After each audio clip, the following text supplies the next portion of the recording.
নমস্কার দর্শক বন্ধুরা, শান্ত টিভির পর্দায় আপনাদের সকলকে স্বাগত। সাথে আছে দীপান্বিতা। আজকে আলাপনের আরেকটি পর্ব নিয়ে আপনাদের মাঝে আমি উপস্থিত হয়ে গেছি। আশা করি সকলে ভালো আছেন। দর্শক বন্ধুরা, আজকে আমরা এমন একজন ব্যক্তিত্ব নিয়ে কথা বলবো যিনি কিনা ওনার জীবন শূন্য থেকে শুরু করেছিলেন, আজ উনি আকাশে উঠছেন, পাহাড়ের স্বপ্নের চূড়ায় উঠে দাঁড়িয়েছেন, যিনি কিনা আমাদের রাজ্য ত্রিপুরা রাজ্যের গর্ব। অনেক প্রতিকূলতার মধ্য দিয়ে ওনার জীবন উনি অতিবাহিত করেছেন, যিনি কিনা একজন দুস্থ মৎস্যজীবীর পরিবার থেকে উঠে ওনার যে একটি স্বপ্ন সে পূরণের আশায় উনি ডানা মেলেছিলেন। সেই ডানা মেলে উনি এখন অনেকটাই প্রতিষ্ঠিত।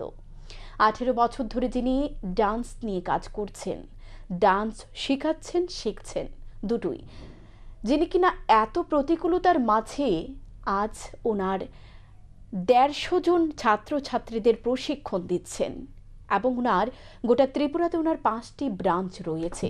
ভাবা যায় কোথা থেকে শুরু, ওনার কোথায় গিয়ে শেষ। সে এমন একটি ইন্সপিরেশন নিয়ে আজকে আমরা শুরু করব আমাদের অনুষ্ঠান। প্রথমে পরিচয় করে দেব ডান্স কোঅর্ডিনেটর সুব্রত দাসের সাথে। নমস্কার স্যার, আপনি এসেছেন, আপনার সময় দিয়েছেন। আশা করি ভালোই আছেন। কেমন আপনার চলছে? সবটা অনেক ভালো চলছে আপনাদের আশীর্বাদে এবং আমার অভিভাবক যারা আছে ত্রিপুরার মধ্যে, আমার স্যার তার আশীর্বাদে আমি অনেক ভালো আছি এবং ধন্যবাদ জানাই সেন্দন টিভিকে যে আমাকে এখানে ডাকার জন্য। একদম। প্রথমে যেহেতু আপনার সাথে কথা বলছি, আপনার ছোটবেলা দিয়ে শুরু করব। জীবনটা গুটি গুটি পায়ে এগিয়ে কি করে গেলেন সবটা জানবো। প্রথমে যেটা জানবো যে ছোট থেকে কখন থেকে আপনার এই ডান্স শেখা বা শেখার আগ্রহটা? অ্যাকচুয়ালি সেরকম শেখার কোনো ইচ্ছা ছিল না। যখন আমি স্কুলে পড়তাম, ক্লাস 10-এ যখন উঠেছি, তখন আমাদের এখানে সব স্কুলেই তো আপনার এই অ্যানুয়াল প্রোগ্রাম হয়। ওই প্রোগ্রামে আমি পার্টিসিপেট করেছিলাম। ওইখানে একটা স্যার ছিল আর কি, ওই স্যার থেকে আমার ইচ্ছা যে আমি স্যার থেকে নাচ করব বা নাচ কি আমি জানবো, ওইখান থেকেই শুরু। কি ধরনের ডান্স শেখান আপনি? আমি ওয়েস্টার্ন টিচার, আমি হিপ হপ ডান্স টিচার। আচ্ছা আচ্ছা। সেক্ষেত্রে আপনার আজকে এতজন স্টুডেন্ট শেখাচ্ছেন, আপনি প্রশিক্ষণ দিচ্ছেন, সাথে আপনি নিজে শিখছেন, বিভিন্ন জায়গায় নিশ্চয়ই ইভেন্ট করছেন। আপনার অনুভূতিটা কি, যে ওই জায়গা কি, কোন জায়গা থেকে? আপনার তো নিশ্চয়ই জীবনযাত্রাটা এভাবে শুরু হয়নি। হ্যাঁ, এখন কেমন লাগছে এই জায়গাটায় দাঁড়িয়ে?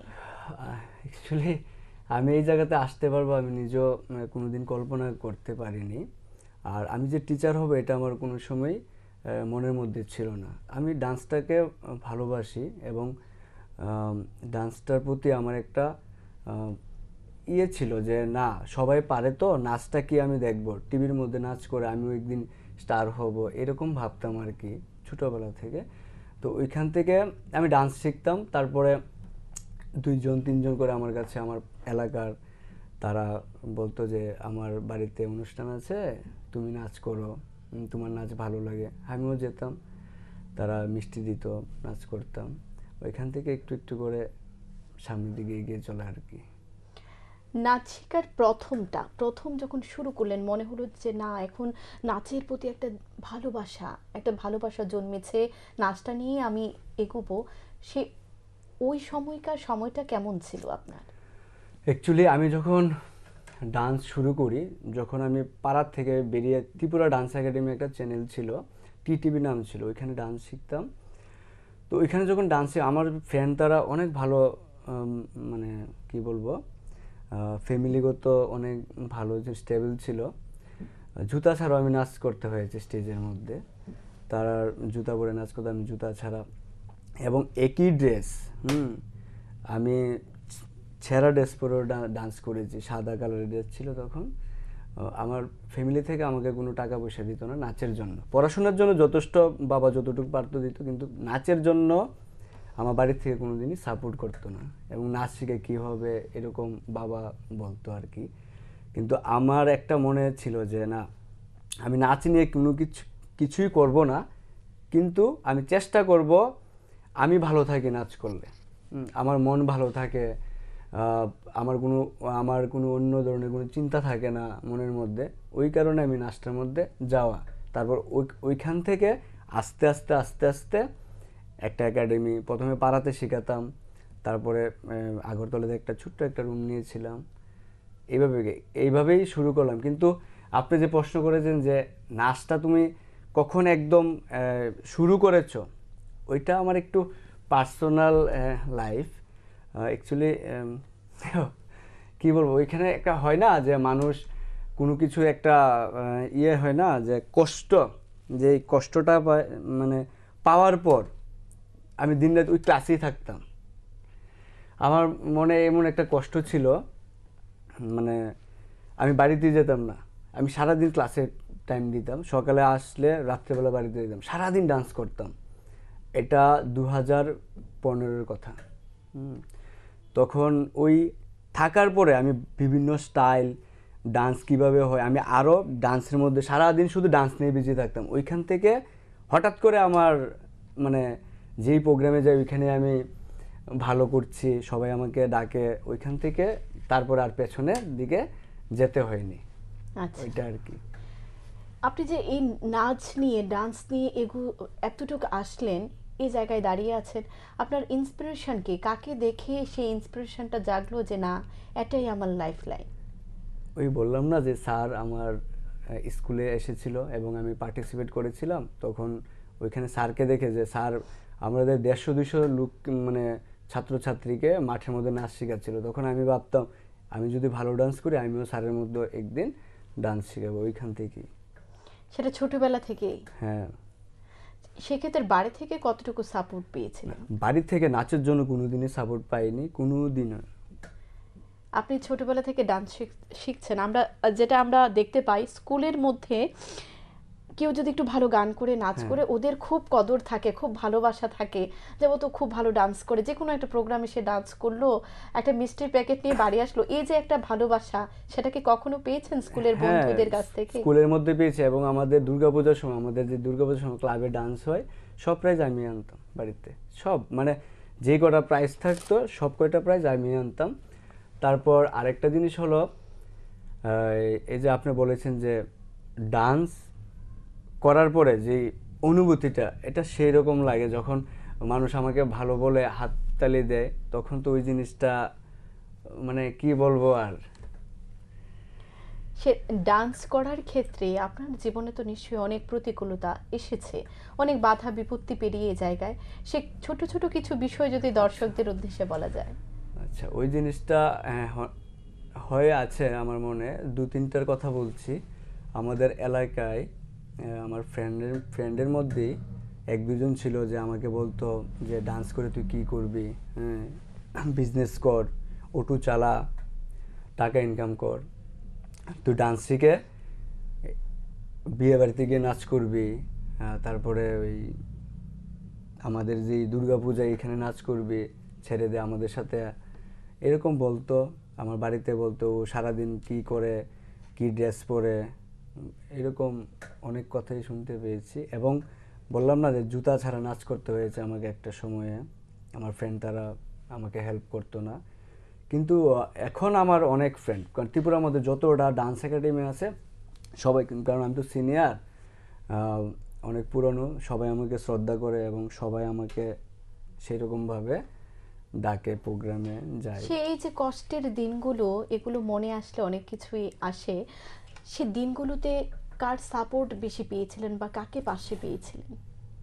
আমার 4-5টা ফ্রেন্ড আছে, তারাও ডান্সার, সত্যদীপ, সবুজ, মৃণাল, তারপর জয়দীপ, আর আমার বাড়ির একটা মামা আছে কৃষ্ণ, তারা খুব সাপোর্ট করেছে আমাকে। ওদের পাশে পেয়েছিলেন? একদম। কখন মনে আসলো যে না, এটাই আমার পেশা, বা এটাকে আমি পেশা হিসেবে বেছে নেব? কোন সময়টায় এসে আপনার মনে হলো যে এটা? 2023। 2023। যখন আমার 4-5টা ব্রাঞ্চ হয়ে গেছে, তারপর আমি চিন্তা করলাম না, এখন আমার এটার মধ্যে আরও সামনের দিকে যাওয়া বাকি আছে, এবং আমি ত্রিপুরার যে বাচ্চারা আছে যারা আমার একাডেমিতে নাচ শেখার জন্য আসে, তাদের জন্য এখন কিছু করার, কারণ আমি তো করতে পারিনি, তখন এত স্কুলও ছিল না, আমরা টিভিতে মোবাইলে গুয়াহাটি গিয়ে নাচ শিখতে হতো, মুম্বাই গিয়ে নাচ শিখতে হতো, তাও 4-5 দিনের জন্য, কিন্তু টাকা ছিল না। ওইখানে তো বিরাট এমনও দিন গেছে রেল স্টেশনে আমি ঘুমিয়েছি, এই গুয়াহাটির রুমে থাকতে পারিনি, কারণ সকাল থেকে নাচ শুরু হতো আমাদের ওয়ার্কশপ সন্ধ্যা পর্যন্ত, রাত্রে থেকে আবার সকালবেলা শুরু হতো। তো আমি চেষ্টা করছি যে আমার একাডেমিতে যারা ডান্স শিখে এবং বিভিন্ন একাডেমিতে যারা ডান্স শিখে সবাইকে নিয়ে ত্রিপুরার মধ্যে একটা ভালো ওয়েস্টার্ন কমিউনিটি তৈরি করা। ওইখানে আমি থাকি আর না থাকি, কিন্তু আমার পরে যারা আছে তারা যাতে বলতে পারে যে এরকম একটা স্যার ছিল আমাদের জন্য এরকম করেছে। তো এটাই এখন আমার চিন্তা আর কি, যে আমি হয়তো থাকবো না, আজকে আছি কালকে নেই, কিন্তু আমাদের ত্রিপুরার অনেক ট্যালেন্ট, অনেক আমার স্টুডেন্ট এত ট্যালেন্ট, তাদের সাথে আজকে আমাদের কম্পিটিশন করতে হয়, মার্কেট এমন হয়ে যেত। আমরা চাই, আমাদের তো দিন আস্তে আস্তে শেষ হয়ে যাচ্ছে, আমি না আরও 5-7 বছর ডান্স করব, তারপর ওদেরকে দিয়ে আমি একাডেমিটা চালাবো। আমার যে ব্রাঞ্চটি আছে, আমার যারা স্টুডেন্টরা আছে বা ভালো টিচাররা আছে, ছোটো ছোটো থেকে বড় হচ্ছে, তাদেরকে দিয়ে আমি একাডেমিটা চালাবো এবং তাদেরকে আমি বাইরেও পাঠানোর ব্যবস্থা করছি এখন। আরেকটা বিষয় যেটা আপনি এটা ভালো বলতে পারবেন, যে দেখা যায় ডান্সটাকে সকলে ভালো চোখে আগে দেখতো না, এখন অনেকটাই আপ টু ডেট, অনেকটাই আমরা উন্নত হয়ে গেছি, আধুনিকতার ছোঁয়া লেগেছে আমাদের মধ্যে। সেক্ষেত্রে কি বলতে চান, এই পেশাটাকে কতটুকু আপনার সমৃদ্ধ বা কতটুকু পেশা হিসেবে নেওয়া যায়? একদম পেশা হিসেবে নেওয়া যায়, কারণ সবাই জানে বর্তমানে নাচ গান খেলাধুলা আর্ট সব কিছু একটা জীবনের পার্ট। হ্যাঁ, আপনি হয়তো সারাদিন পড়াশোনা করছেন, ভালো লাগবে না, যখন নাচের স্কুলে যাবেন না, তখন আপনার মনটাই একদম ফ্রি থাকে, গানের স্কুলে গেলে ফ্রি থাকে, খেলাধুলা করলে মনটা একটু আলাদা থাকে। আমি মনে করব গার্জেনদের উদ্দেশ্যে কথাটা বলি, যারা মনে করে যে ডান্সের পেশাটা বাজে বা এটার মধ্যে কোনো লাইফ নেই, তাহলে বলবো আপনি আসুন একদিন আমার একাডেমিতে, বা আমাদের মতো যারা একাডেমি আছে তাদের কাছে আসুন। তাদের লাইফস্টাইল ডান্স করে তারা মাসে 40,000-50,000 টাকা ইনকাম করতে পারছে, যদি ব্যবসা হিসাবে নেয় আর কি। তো আমি বলবো তাদেরকে, যদি নাচটা ভালো করে সে করতে পারে তাহলে এটার মধ্যেও কেরিয়ার আছে। আমাদের ত্রিপুরাতে অসংখ্য ডান্স টিচার আছে যারা ডান্সকে বেছে নিয়ে তারা এখন অনেক ভালো আছে, এবং সেই সম্মানটা পাওয়া যায় নাচের মধ্যে। হ্যাঁ, টাকা তো আছেই, সম্মানটা পাওয়া যায়। আর যারা বলে যে এটার মধ্যে কোনো লাইফ নেই, পেশা হিসেবে কি করবে, নাচ করে কি করবে, সবার মুখে একটি এই নাচ করে কি করবে, কিন্তু এখন একটু পাল্টাচ্ছে ত্রিপুরা, আমরা বুঝতে পারছি। কারণ গত মাসে আমার একাডেমির মধ্যে আগরতলা যে ব্রাঞ্চটা আছে এটার মধ্যে 6 জন এডমিশন নিয়েছে, এবং আমবাসাতে যে ব্রাঞ্চটা আছে এটার মধ্যে 4 জন এডমিশন নিয়েছে। একদম এক্সাম শেষ হচ্ছে, আবার শুরু হচ্ছে। তো প্রথমে আমরা যখন নাচ করতাম তখন ছিল 10 থেকে 15 জন, এখন আমার একটা ব্যাচেই থাকে 20 জন 25 জন। তো এটার থেকে বোঝা যায় যে মানুষের চিন্তাধারা পাল্টিয়ে গেছে। এখন সবাই এটার প্রতি একটা, বাচ্চাদেরকে পাঠাচ্ছে না, যাও ও তো এরকম করছে, ও এরকম করছে, আমার মেয়ে কেন এরকম বসে থাকবে, যাও। আমি মনে করি আরেকটা ছোট্ট একটা বিষয় মাঝে বলি, আবার অনেক ক্ষেত্রে দেখা যাচ্ছে যে আমরা এখন যেহেতু আপ টু ডেট হয়েছি, আধুনিক হয়ে গেছি, পড়াশুনোর পাশাপাশি ডান্স কেউ রাখছে, আর্ট রাখছে, গান রাখছে, সুইমিং করছে, কত কিছু করছে। এর মাঝে দেখা যাচ্ছে একটা সময়ের পর হয়তো বা ডান্সটা বিশারদ দিতে পারলো না, সে 4th ইয়ার বা 5th ইয়ার পর ও পড়াশুনো খুব হ্যাম্পার হচ্ছে, বন্ধ করে দিল। অনেক প্রতিভা এভাবে লুপ্ত হচ্ছে। সে বিষয়ে আপনি অভিভাবকদের উদ্দেশ্যে কিছু বলুন।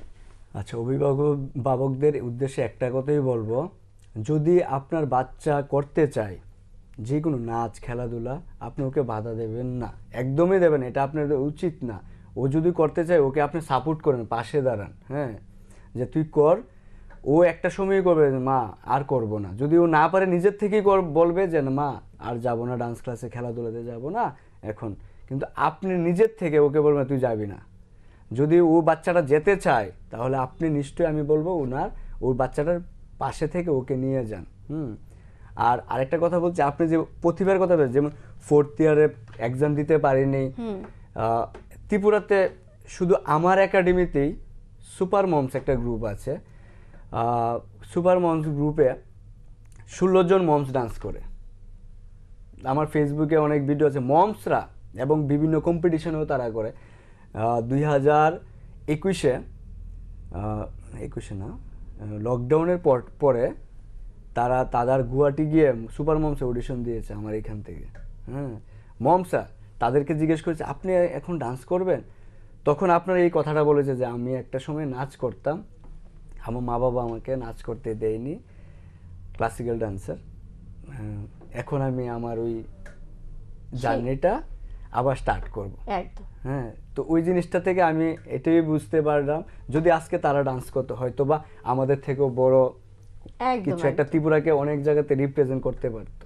তো আমি গার্জেনদেরকে বলবো আপনারা ওদের পাশে থাকুন, সাপোর্ট করুন। যদি না করে, ওর মর্জি না থাকলে ছাড়িয়ে দেন, কিন্তু ও যখন যেতে চায় আপনারা বাধা দেবেন না এটার মধ্যে। এখন বাচ্চারা কোন ডান্সের দিকে বেশি ঝুঁকছে? সব ডান্সই করে বাচ্চারা, ক্লাসিক্যাল করে, ওয়েস্টার্ন করে। আমি তো ওয়েস্টার্ন টিচার, তো আমি বলবো ওয়েস্টার্নও দরকার আছে, আমাদের ত্রিপুরার কালচারের ডান্সও দরকার আছে। তো এখন এটা বলা মুশকিল যে কে কী ডান্স শিখতে চায়। আমাদের ওয়েস্টার্ন ডান্সের মধ্যে অনেক ধরনের স্টাইল আছে, স্লো মোশন আছে, রোবোটিক আছে, পপিং আছে, হিপ হপ আছে, জাজ আছে, বলিউড আছে। তো অনেক ক্লাসিক্যালের মধ্যে অনেক স্টাইল আছে, মণিপুরি আছে, ক্লাসিক্যাল আছে, কথক আছে, উড়িষ্যি আছে, অনেক ধরনের স্টাইল আছে। আপনার ডান্স একাডেমি, নৃত্যকলা ও অরেক্স ডান্স একাডেমি আজকে এতজনকে নিয়ে কাজ করছে, 5টি ব্রাঞ্চ, সব ব্রাঞ্চে মিলিয়ে আমি স্টুডেন্ট সব ডান্সই করাচ্ছে। সেখানে টিচার আছে। কি কি গ্রুপে dance? Kids, junior, senior, super moms, ও আচ্ছা। জুম্বা। সেক্ষেত্রে সব ধরনের ডান্সের জন্য এক একটা টিচার রিক্রুট করা হয়। ওয়েস্টার্নটা আমি করি, ক্লাসিক্যালের জন্য 2 জন ম্যাম রেখেছি আমি। নতুন প্রজন্মের নাচ নিয়ে আগ্রহ কতটুকু? অনেক বেশি, যা আমরা পূরণ করতে পারছি না। আমি সকালে থেকে শুরু করলে রাত হয়ে যায়, ব্যাচের পরে ব্যাচ করি। শনিবার রবিবারে আমি বাড়িতে যেতে পারি না, এবং খাওয়া দাওয়া অনেক সময় বন্ধ হয়ে যায়, এত স্টুডেন্ট থাকে। কারণ স্টুডেন্টের অভাব আছে আমাদের ত্রিপুরাতে প্রচুর। বাচ্চারা আমার বাড়িতে প্রাইভেট শেখানোর জন্য যেতে পারি না, অনেক আমাকে বলে তুমি না যেতে পারলে আমাকে টিচার দাও। কোথা থেকে দেব? নেই তো, ত্রিপুরাতে নেই টিচার। হ্যাঁ, টিচারের প্রচুর অভাব। আর যে টিচাররা আছে তারা তো একটু শিকার করেই তারা টিচার হয়ে যায়, ওইটার কথা বলছি না আমি। টিচারের প্রচুর অভাব আছে, ওয়েল গাইড টিচারের অভাব। হ্যাঁ, এটা একদম একদম। যে বাচ্চারা যে নাচ শিখছে, ওদের শেখার একটা আগ্রহ হচ্ছে, এবং আমরাও অভিভাবকরাও খুব বেশি এখন উৎসাহিত নাচ শেখাবো। সেক্ষেত্রে একটা জিনিস দেখা যায়, স্টেজ পারফরমেন্স যে বিষয়টা, অনেক গার্জেন, সকলে না, অনেকে কখন স্টেজে পারফর্ম করবে আমার বাচ্চাটা, সেই একটা প্রবণতা আছে কি? এটাতে সবার মধ্যেই থাকে। 10 জন বাচ্চার মধ্যে যেরকম সব বাচ্চা একরকম নাচ করতে পারে না, গার্জেনের মধ্যে সেই রকমটা আছে। 1-2 জন গার্জেন থাকে যে আমার বাচ্চাটা কখন করবে, একটু আগে দিয়ে দাও তাড়াতাড়ি, ওই জিনিসটা সবখানে থাকে। এটা আমরা ম্যানেজ করতে পারি, কারণ আমাদের সাথে কথা বলে না, আমার যে ক্লাসে যে টিচাররা আছে ওদের সাথে কথা বলে, স্যারকে বলো না একটু, আমার সাথে ডাইরেক্টলি কেউ এরকম কথা এখনো বলেনি, আর আশা করি কেউ বলতে পারে না। এক্ষেত্রে এটাকে আপনি কতটুকু সাপোর্ট করবেন যে আগে শিক্ষাটা দরকার না আগে পারফর্মটা দরকার? শেখাটা তো অবভিয়াসলি দরকার নেই, পারফর্ম কিভাবে করবে সে? শিক্ষাটা আমি বলতে চাইছি যে অনেকে থাকে যে আমি প্রাইজ নেব, একটা প্রাইজ নেওয়ার একটা যে আকাঙ্ক্ষা থাকে বাচ্চাদের মধ্যে, আমি কেন প্রাইজ পেলাম না। হ্যাঁ, একসাথে আজকে দীর্ঘ 5 বছর আমরা দুজন একসাথে ডান্স করছি, ও অনেকগুলো প্রাইজ পেলো, আমি পেলাম না, এমন কি কিছু হয়? এটা বলতে গেলে আমার কথাই বলি, আমার মধ্যে একটা ছিল যে আমি যেই কম্পিটিশনে যাব আমার প্রাইজ লাগবে, কিন্তু একটা সময়ের পর আমি বুঝতে পেরেছি যে না, আমার থেকেও বেটার ও করেছে, তাই ও পেয়েছে। তখন আমি মন খারাপ করতাম না, আরও চেষ্টা করতাম যে কিভাবে বেটার করব। আমি এরকম অনেক কম্পিটিশন হয়েছে, নাচ করতেই পারিনি, প্রাইজ তো পাবো দূরের কথা, নাচ করতেই পারিনি। অনেক কম্পিটিশনে নাচ করেছি, প্রাইজ পাইনি, সেরা 10 হয়ে আমি আসতে পারিনি, একটা সময় গেছে। ত্রিপুরা হান্ট নামে একটা প্রোগ্রাম হতো, ওইখানে বল দিত, ছোট ছোট বল। হ্যাঁ, তো আমি 5টা বল পেতাম, আমার সিনিয়র স্যার তারা তারা 7টা 8টা বল পেত। তখন আমি না আমার বল লাগবে। তো এটা সবার মধ্যেই থাকে, কিন্তু আমরা স্টুডেন্টদেরকে বুঝিয়ে দিই আগে, দেখো বাবা তুমি যেমন ভালো নাচ করো, তোমার মতন ত্রিপুরাতে অনেক ডান্স টিচার আছে, তারার ছেলে মেয়েরাও ভালো ডান্স করে। যদি প্রাইজ না পাও, তুমি দেখবে যে কোন জায়গাটার মধ্যে তোমার ভুল ছিল, তুমি এটা ভালো করে করো, নেক্সটে আবার যাবে। এরকম এরকম করে বুঝিয়ে দিই। তারপরও কিছু কিছু স্টুডেন্টরা থাকে আমার প্রাইজ লাগবে, ছোট বাচ্চারা, ওদেরকে আমরা ম্যানেজ করে নিতে পারি কথা বলে। এই ডান্স স্কুল, বাড়ি সবকিছু নিয়ে এখন ভালোই কাটছে জীবনটা? অনেক ভালো আছি, অনেক, মানে এরকম ভালো থাকবো আমি ভাবতে পারিনি, অনেক ভালো আছি। সেক্ষেত্রে আপনার যে স্কুলের তরফ থেকে নিশ্চয়ই ইভেন্ট করা হয় বা হ্যাঁ, বাচ্চাদের হ্যাঁ, উৎসাহিত করতে বিভিন্ন। না আমরা কম্পিটিশনটা বেশি করি আমরা, এবং গভর্নমেন্ট প্রোগ্রাম, হেরিটেজ ফেস্ট বলেন, ত্রিপুরাতে যত বড় বড় প্রোগ্রাম হয়, আমাদের এই যে ম্যামের কথা বলেছি না যে তারা ক্লাসিক্যাল ডান্স করে, ফোক ডান্স, ক্লাসিক্যাল ওইটি পারফরমেন্স করে। এবং ত্রিপুরাতে মানে বিভিন্ন ডান্স একাডেমি কম্পিটিশন ইয়ে করে, আপনার মার্কেটে যে কম্পিটিশন ছাড়ে, ওদের মধ্যে আমরা পার্টিসিপেট করি। একদম আগে থেকে মানে ইয়ে করে তৈরি হয়ে থাকি যে আমরা ওই কম্পিটিশন আছে, ওইখানে আমরা কম্পিটিশন দেবো। প্রাইজ পাওয়াটা ম্যাটার না, আমরা কম্পিটিশনে পার্টিসিপেট করব, ওইটা আমরা করি। এবং আমার একাডেমির থেকে বছরে 3টা প্রোগ্রাম হয়, কিছুদিন পর আরেকটা হবে। 28 ডিসেম্বর নজরুল কলাক্ষেত্রে হচ্ছে আমার প্রোগ্রাম, ত্রিপুরার নেক্সট জেনারেশন, প্রোগ্রামটার নাম ডান্স কা মুকাবলা। তো এটার মধ্যে অল ত্রিপুরা থেকে আমরা 120 জন পার্টিসিপেট পেয়েছি, তাও সব ডান্সের। এবং 220 জন অডিশন দিয়েছিল, এখান থেকে 120 জন আমরা সিলেকশন করেছি। পারফরমেন্স সকাল থেকে শুরু হবে, ওইখান থেকে ফার্স্ট সেকেন্ড থার্ড যারা হবে তাদেরকে সার্টিফিকেট ট্রফির পাশাপাশি আমাদের যেই হিপহপ ডান্স কম্পিটিশন হয় মুম্বাইয়ে, ওটার মধ্যে আমি তাদের সঙ্গে যোগাযোগ করিয়ে দেব। ওরা যদি চায়, মানে যারা ফার্স্ট সেকেন্ড থার্ড হবে, তারা যদি চায় গ্রুপ, সোলো না গ্রুপ, যদি তারা চায় যে যাবে, আমি তাদের সাথে কথা বলে তাদেরকে পাঠানোর ব্যবস্থা করে দিতে পারবো, যারা কম্পিটিশনে জিতবে।